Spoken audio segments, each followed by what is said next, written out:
I finally told my stepfather to stay out of my parenting, and it didn't go well. Mark married my mom when I was a preteen.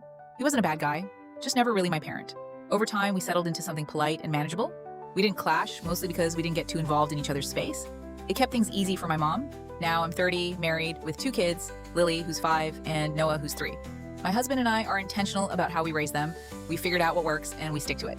Mark has thoughts about that, not directly to me, of course. It's always filtered through my mom. Little comments here and there, how long I nurse Lily, how late Noah is with certain milestones. Nothing loud, just constant. I let it slide. For years. Until last Sunday, we were over at my mom's for lunch. Everything was fine at first, just normal conversation. Then Lily started picking at her food, barely eating, something we've been dealing with lately. Her doctor told us not to push it, so we don't. Mark noticed.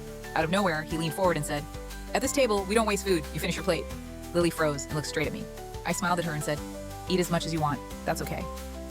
That's when the tension hit. Mark didn't like being contradicted. He said kids need structure and that I was sending mixed signals right in front of him. My husband went quiet, the kind of quiet that means he's holding back. I told Mark calmly that I'd handle my daughter. He pushed harder, said parenting today's too soft, the kids are running the house and it shows. Lily was still sitting there listening to every word. So I told her gently to go play with her brother. She didn't argue, just got up and left. That alone told me she was uncomfortable. I turned back to the table. I explained clearly that we were following medical advice and that pressuring her wasn't helpful. He brushed it off, said people relied too much on doctors now and forgot basic discipline. That's when I stopped trying to keep the peace. I told him straight up, "You don't get to decide how I raise my kids." He immediately said, "In my house, I do." I shook my head and replied, "No, not when it comes to my children." My mom tried to step in, asking me to drop it, but I couldn't. Not this time. I told her I'd been ignoring these comments for years, and all it did was make him more comfortable crossing the line. Mark insisted he was just trying to be helpful. I said, "Then ask.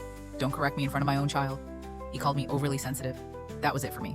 We packed up and left. In the hallway, my mom tried to smooth things over, saying he didn't mean any harm. I told her maybe he didn't, but that didn't make it okay. I hugged her, because none of this was really about her, and walked out. On the way home, the car was quiet. After a while, Lily asked, "Did I do something wrong?" That hit me harder than anything else that day. I told her no. Not even a little. She said she didn't like being told to eat when she wasn't hungry. I told her she didn't have to. Not for anyone. She seemed relieved. Then, she just stared out the window. That moment made everything worth it. A couple days later, Mark sent a message saying he hoped things weren't awkward. I didn't respond. My mom called, said he felt bad and didn't expect it to turn into a big issue. I told her it wasn't sudden. It just finally reached the point where I couldn't ignore it anymore. She didn't argue. There was just silence on the other end. And honestly, I think we both understood why.